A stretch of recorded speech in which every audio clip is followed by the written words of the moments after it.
हाँ जी, वाहिगुरू जी का खालसा वाहिगुरू जी की फतेह। संगत जी, बंदी छोड़ दिवस ਤੇ ਦੀਵਾਲੀ ਦੀਆਂ ਆਪ ਸਭ ਨੂੰ ਬਹੁਤ-ਬਹੁਤ ਵਧਾਈਆਂ ਮੁਬਾਰਕਾਂ ਜੀ।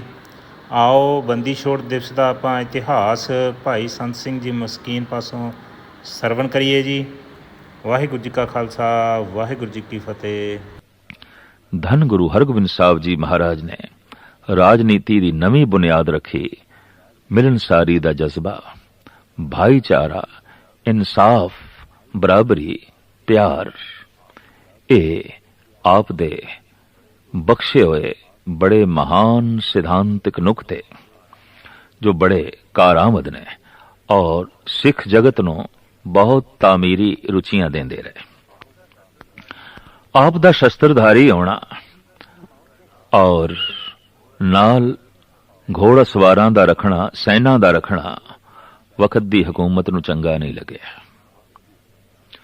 ਆਪ ਨੇ ਪ੍ਰਚਾਰ ਦੇ ਨਾਲ ਇਹ ਪ੍ਰਚਾਰ ਵੀ ਆਰੰਭ ਕੀਤਾ ਕਿ ਸ਼ਕਤੀਸ਼ਾਲੀ ਬਣੋ, ਜੋ ਮਾਲਾ ਫੇਰਦੇ ਹੋ ਇਸ ਦੀ ਰੱਖਿਆ ਵੀ ਕਰ ਸਕੋ, ਆਪਣੇ ਧਰਮ ਦੀ ਰੱਖਿਆ ਵੀ ਕਰ ਸਕੋ, ਆਪਣੇ ਦੇਸ਼ ਦੀ ਰੱਖਿਆ ਵੀ ਕਰ ਸਕੋ। ਸਮੁੱਚੇ ਕਸ਼ਮੀਰ ਦੇ ਵਿੱਚ ਜੋ ਅੰਦੋਲਨ ਚਲੇ ਹੋਏ ਸਨ, ਆਪ ਨੇ ਉੱਥੇ ਫੇਰੀ ਪਾ ਕੇ ਬਹੁਤ ਸੁੰਦਰ ਦਿਲਾਸਾ ਦਿੱਤਾ ਔਰ ਸਾਰਿਆਂ ਦੇ ਵਿੱਚ ਗੁਰਮਤ ਦਾ ਪ੍ਰਚਾਰ ਕੀਤਾ। ਕਸ਼ਮੀਰ ਦੀ ਸਿੱਖੀ ਧੰਨ ਗੁਰੂ ਹਰਗੋਬਿੰਦ ਸਾਹਿਬ ਜੀ ਮਹਾਰਾਜ ਦੀ ਬਣਾਈ ਹੋਈ ਸਿੱਖੀ ਹੈ ਔਰ ਉਹਨਾਂ ਦੇ ਆਸ਼ੀਰਵਾਦ ਨਾਲ ਫਲੀ ਹੈ, ਫੁੱਲੀ ਹੈ। ਜਹਾਂਗੀਰ ਇਸ ਨੇ ਇੱਕ ਦਫਾ ਸਤਿਗੁਰਾਂ ਨੂੰ ਬੁਲਾ ਭੇਜਿਆ ਆਗਰੇ। ਪਾਤਸ਼ਾਹ ਗਏ। ਸ਼ਾਨੋ ਸ਼ੌਕਤ ਗੁਰੂ ਹਰਗੋਬਿੰਦ ਸਾਹਿਬ ਜੀ ਮਹਾਰਾਜ ਦੀ ਦੇਖ ਕੇ ਲਾਓ ਲਸ਼ਕਰ, ਸੀਸ ਤੇ ਕਲਗੀ, ਗਲੇ ਵਿੱਚ ਮੋਤੀਆਂ ਦੀ ਮਾਲਾ, ਮੋਢੇ ਤੇ ਬਾਜ਼, ਹੱਥ ਵਿੱਚ ਤਲਵਾਰ ਚਮਕਦੀ ਹੋਈ ਜਿਸ ਦੀ ਸੋਨੇ ਦੀ ਮੁੱਠ। ਇਹ ਸ਼ਾਨੋ ਸ਼ੌਕਤ ਜਰੀ ਨਹੀਂ ਗਈ ਜਹਾਂਗੀਰ ਤੋਂ।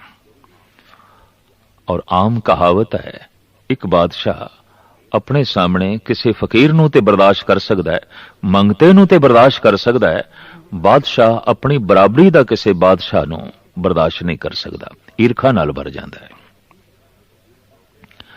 ਉਸਨੇ ਧੋਖੇ ਨਾਲ ਗੁਰੂ ਹਰਗੋਬਿੰਦ ਸਾਹਿਬ ਜੀ ਮਹਾਰਾਜ ਨੂੰ ਆਗਰੇ ਦੇ ਕਿਲੇ ਵਿੱਚ ਕੈਦ ਕਰਵਾ ਦਿੱਤਾ।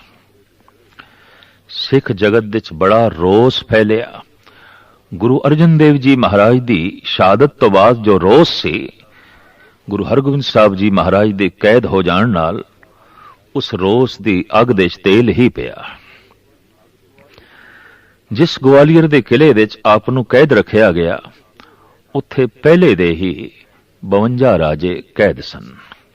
ਇਸ ਦੇਸ਼ ਵਿੱਚ ਜਿਸ ਰਾਜੇ ਨੂੰ ਜਹਾਂਗੀਰ ਨੇ ਇੱਕ ਸ਼ਕਤੀ ਸਮਝਿਆ, ਤਾਕਤ ਸਮਝਿਆ ਔਰ ਆਪਣੇ ਲਈ ਖਤਰਾ ਸਮਝਿਆ, ਉਹਨੂੰ ਜ਼ੋਬ ਕੋਬ ਕਰਕੇ ਕਾਬੂ ਕੀਤਾ ਤੇ ਫਿਰ ਗਵਾਲੀਅਰ ਦੇ ਕਿਲੇ 'ਚ ਬੰਦ ਕਰ ਦਿੱਤਾ। ਸਵੇਰੇ ਨਾਸ਼ਤੇ ਵਿੱਚ ਉਹਨਾਂ ਨੂੰ ਪੋਸਤ ਪਿਲਾਇਆ ਜਾਂਦਾ ਸੀ ਤਾਂ ਕਿ ਸਹਿਜੇ ਸਹਿਜੇ ਇਹ ਆਲਸੀ ਹੋ ਜਾਣ, ਦਲਿਦਰੀ ਹੋ ਜਾਣ, ਸੋਚਣ ਦੀ ਸ਼ਕਤੀ ਇਹਨਾਂ ਦੀ ਕੁੰਦ ਹੋ ਜਾਏ। ਪਰ ਜਦ ਅੱਜ ਗੁਰੂ ਹਰਗੋਬਿੰਦ ਸਾਹਿਬ ਜੀ ਮਹਾਰਾਜ ਕਿਲੇ ਵਿੱਚ ਗਏ ਤਾਂ ਕਿਲਾ ਵਾਕਈ ਮੰਦਿਰ ਬਣ ਗਿਆ, ਸਤਸੰਗ ਬਣ ਗਿਆ। ਇਹਨਾਂ ਰਾਜਿਆਂ ਨੂੰ ਪ੍ਰਭੂ ਨਾਮ ਸਿਮਰਨ ਨੂੰ ਮਿਲਿਆ, ਪ੍ਰਭੂ ਦੀ ਕੀਰਤੀ ਸੁਣਨ ਨੂੰ ਮਿਲੀ, ਪ੍ਰਭੂ ਦਾ ਜਸ ਸੁਣਨ ਨੂੰ ਮਿਲਿਆ, ਰਸ ਆਉਣ ਲੱਗ ਪਿਆ। ਔਰ ਮਹਾਰਾਜ ਨੇ ਕਹਿ ਦਿੱਤਾ, ਕੱਲ ਤੋਂ ਤੁਸੀਂ ਪੋਸਤ ਨਹੀਂ ਪੀਣਾ, ਇਹਨੂੰ ਠੁਕਰਾ ਦੇਣਾ ਹੈ।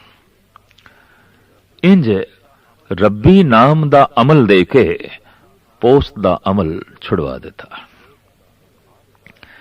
ਇਤਿਹਾਸਕਾਰਾਂ ਦੇ ਕਥਨ ਅਨੁਸਾਰ ਆਪ 14 ਮਹੀਨੇ ਇਸ ਜੇਲ੍ਹ ਵਿੱਚ ਰਹੇ ਨੇ। ਅੰਮ੍ਰਿਤਸਰ ਤੋਂ ਸੰਗਤਾਂ ਆਉਂਦੀਆਂ ਰਹੀਆਂ ਗਵਾਲੀਅਰ, ਕਿਲੇ ਦੀ ਪਰਿਕਰਮਾ ਕਰਕੇ, ਕਿਲੇ ਦੀਆਂ ਦੀਵਾਰਾਂ ਨੂੰ ਮੱਥਾ ਟੇਕ ਕੇ ਔਰ ਮਨ ਵਿੱਚ ਗਮ, ਰੋਸ ਲੈ ਕੇ ਵਾਪਸ ਜਾਂਦੀਆਂ ਰਹੀਆਂ। ਕਿਲੇ ਦੀ ਉਹ ਪਰਿਕਰਮਾ ਕਰਦੇ ਸਨ, ਸ਼ਬਦ ਗਾਉਂਦੇ ਹੋਏ, ਪ੍ਰਭੂ ਦਾ ਨਾਮ ਜਪਦੇ ਹੋਏ।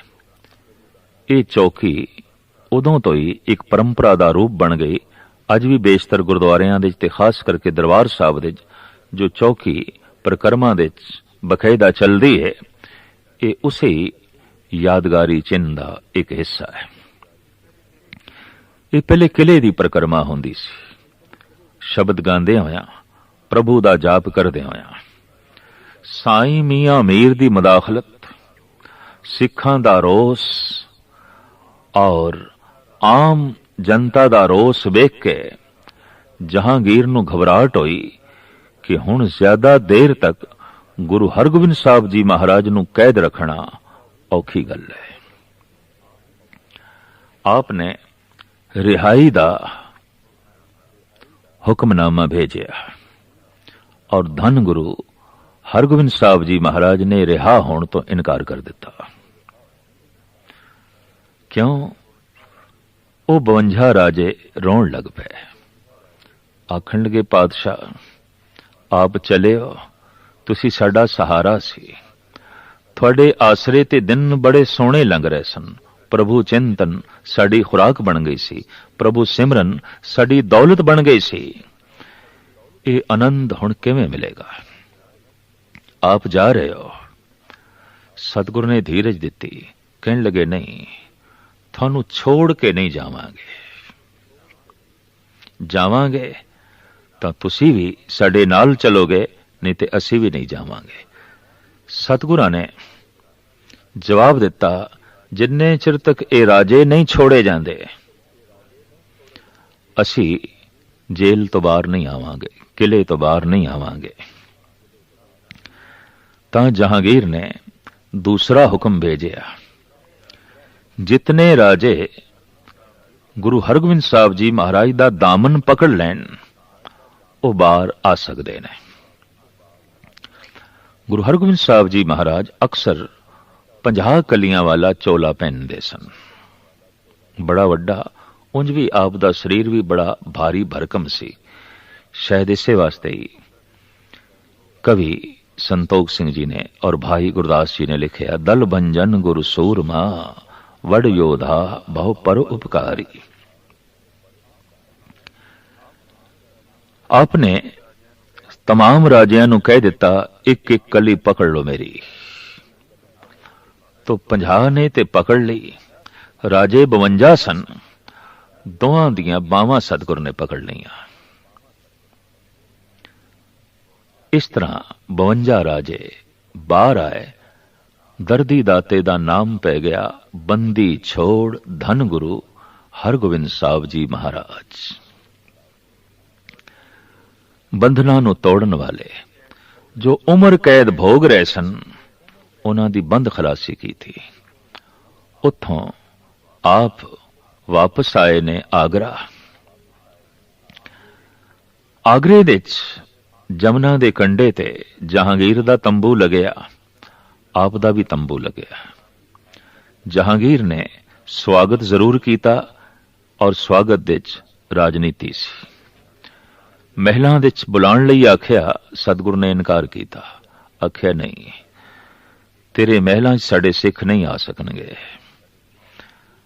और भीड़ नूं तेरे संतरी रोकणगे, ते साडा दर ऐसा है जिथे किसी नूं रोकिया नहीं जाता।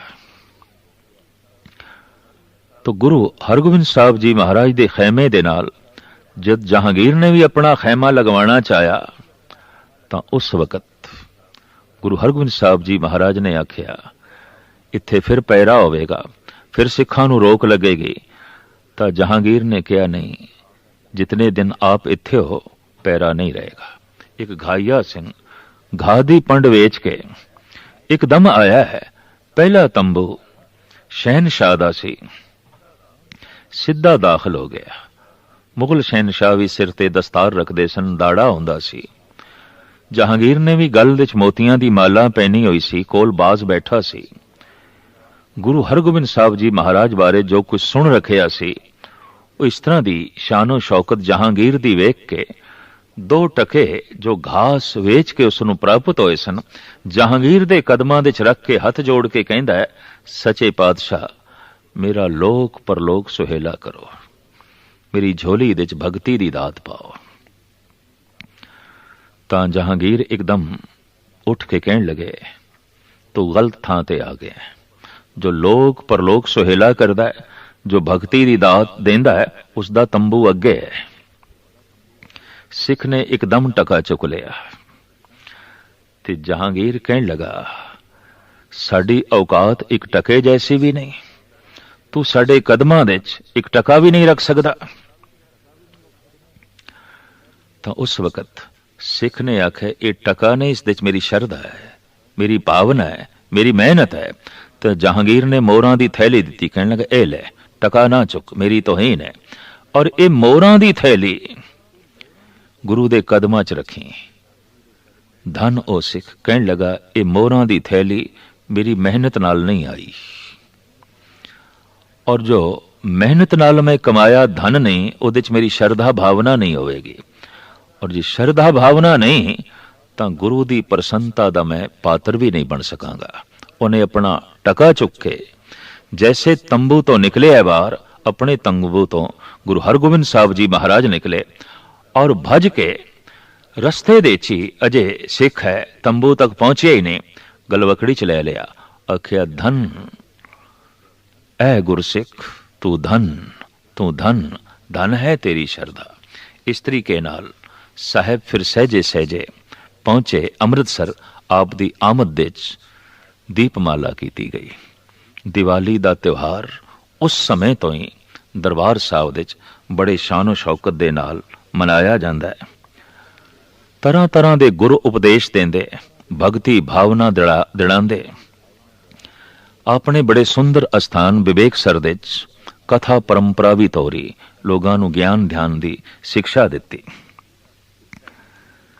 ਚੇਤਰ ਸੁਦੀ 5 ਸੰਮਤ 1701 ਨੂੰ ਆਪ ਕੀਰਤਪੁਰ ਸਾਹਿਬ ਦੇ 'ਚ ਜੋਤੀ ਜੋਤ ਸਮਾ ਗਏ। ਇੰਜ ਇੱਕ ਅਗੰਮੀ ਛਾਪ ਜਗਤ ਨੂੰ ਦੇ ਗਏ ਕਿ ਫਕੀਰ ਸਿਰਫ ਉਹੀ ਨਹੀਂ ਜੋ ਮਾਲਾ ਫੇਰਦਾ ਹੈ, ਫਕੀਰ ਉਹ ਹੈ ਜੋ ਆਪਣੀ ਮਾਲਾ ਦੀ ਰੱਖਿਆ ਵੀ ਕਰਦਾ ਹੈ, ਆਪਣੇ ਦੇਸ਼ ਦੀ ਰੱਖਿਆ ਕਰਦਾ ਹੈ ਔਰ ਲੋਕਾਂ ਦੀ ਇੱਜ਼ਤ ਆਬਰੂ ਬਚਾਉਣ ਲਈ ਵੀ ਅੱਗੇ ਆਉਂਦਾ ਹੈ। ਅੱਜ ਤੱਕ ਫਕੀਰ ਕਰੀਬਨ ਤਨਹਾਈ ਦੀ ਜ਼ਿੰਦਗੀ ਬਤੀਤ ਕਰਦੇ ਰਹੇ ਔਰ ਰਾਜਨੀਤੀ ਦੇ 'ਚ, ਸਮਾਜਿਕ ਕੰਮਾਂ ਦੇ 'ਚ, ਤਾਮੀਰੀ ਰੁਚੀਆਂ ਦੇ 'ਚ ਉਜਾਗਰ ਨਹੀਂ ਹੁੰਦੇ ਸਨ, ਇੱਕ ਪਾਸੇ ਹੋ ਜਾਂਦੇ ਸਨ। ਧੰਨ ਗੁਰੂ ਹਰਗੋਬਿੰਦ ਸਾਹਿਬ ਜੀ ਮਹਾਰਾਜ ਨੇ ਇਹ ਨਵੀਂ ਪਰੰਪਰਾ ਤੋਰੀ ਤੇ ਆਪ ਦੇ ਨਾਲ ਲਕਬ ਜੁੜਿਆ, ਮੀਰੀ ਪੀਰੀ ਦੇ ਬਾਦਸ਼ਾਹ ਧੰਨ ਗੁਰੂ ਹਰਗੋਬਿੰਦ ਸਾਹਿਬ ਜੀ ਮਹਾਰਾਜ।